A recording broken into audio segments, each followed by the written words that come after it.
आज हम आपको एक सुंदर और अनोखी कहानी सुनाने जा रहे हैं। यह कहानी 4 सहेलियों की है।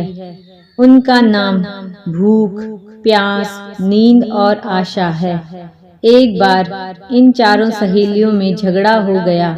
एक कहती मैं बड़ी हूँ, दूसरी कहती मैं बड़ी हूँ, तीसरी कहती मैं और चौथी ने भी यही कहा कि मैं बड़ी हूँ।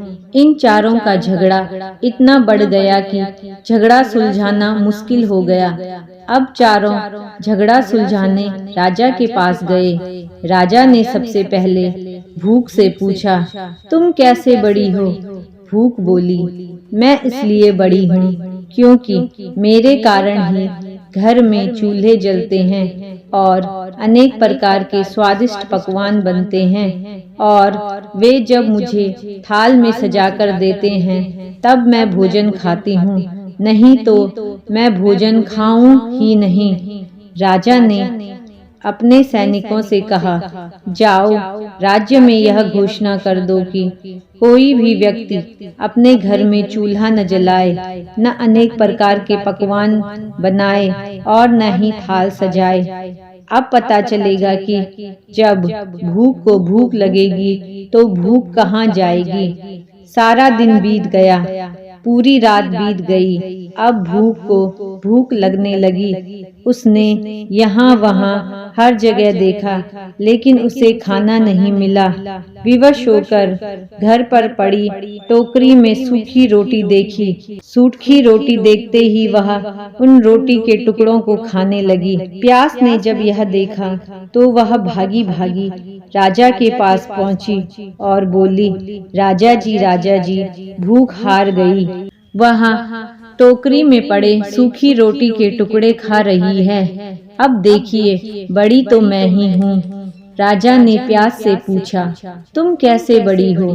प्यास बोली, क्योंकि मेरे कारण ही लोग कुएं, नल, तालाब बनवाते हैं, सुंदर बर्तनों में पानी भरकर रखते हैं, और जब मुझे गिलास में भरकर देते हैं तब मैं उस पानी को पीती हूँ, नहीं तो मैं पानी पीऊं ही नहीं।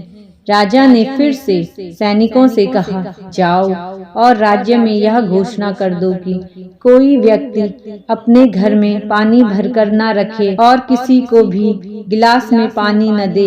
कुएं और नलों में पहरा दो।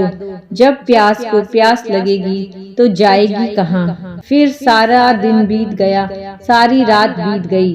अब प्यास को प्यास लगने लगी। वह इधर उधर पानी ढूंढने लगी, पर उसे पानी की एक बूंद भी न मिली। विवश होकर वह एक गंदे गड्ढे का पानी पीने लगी।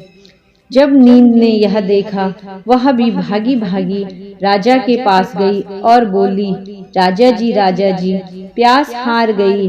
वह एक गंदे गड्ढे का पानी पी रही है। सच कहूँ तो बड़ी तो मैं ही हूँ। राजा ने नींद से पूछा, तुम कैसे बड़ी हो? नींद बोली, लोग मेरे लिए पलंग बिछवाते हैं, उस पर मोटे मोटे गद्दे लगाते हैं, और जब अच्छे बिस्तर बिछा देते हैं तब मैं सोती हूँ, नहीं तो मुझे नींद ही नहीं आए। राजा ने एक बार फिर सैनिकों से कहा, जाओ और राज्य में यह घोषणा कर दो कि कोई भी पलंग न बनाए, उस पर गद्दे न लगाए और न ही बिस्तर बिछाकर रखे। जब नींद आएगी वह जाएगी कहाँ। सारा दिन बीत गया, सारी रात भी बीत गई। नींद को नींद आने लग गई। उसने यहाँ वहाँ बिस्तर ढूंढा, लेकिन उसे कहीं बिस्तर नहीं मिला। विवश होकर वह पथरीली धरती पर ही सो गई। जब यह आशा ने देखा तो वह भी दौड़ी दौड़ी राजा के पास गई और बोली, राजा जी, नींद हार गई। वह पथरीली धरती पर सो गई है। वास्तव में भूख, प्यास और नींद, इन तीनों में मैं ही सबसे बड़ी हूँ। राजा ने पूछा, तुम कैसे बड़ी हो?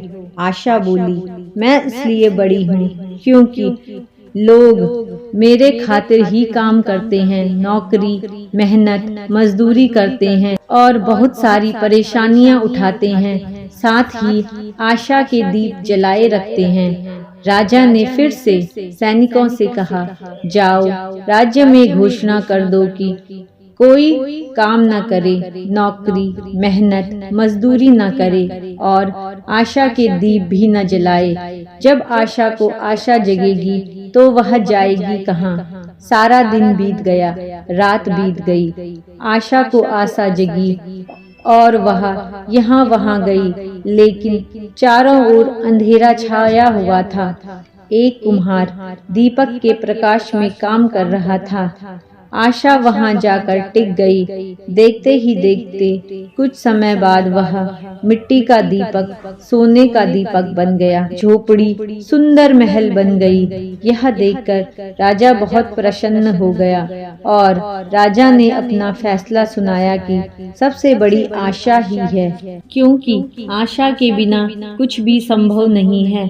हम जो भी कार्य अपने जीवन में करते हैं वह आशा के साथ ही करते हैं। यदि कोई रोगी व्यक्ति भी होता है, वह ठीक होने के लिए अपने दिल में आशा के दीपक जलाए रखता है। हमारे जीवन में चाहे कितना भी अंधेरा आ जाए, लेकिन उस अंधेरे को आशा की किरण ही मिटा सकती है। किसी ने क्या खूब कहा है, कहते हैं ना, उम्मीद पर दुनिया कायम है।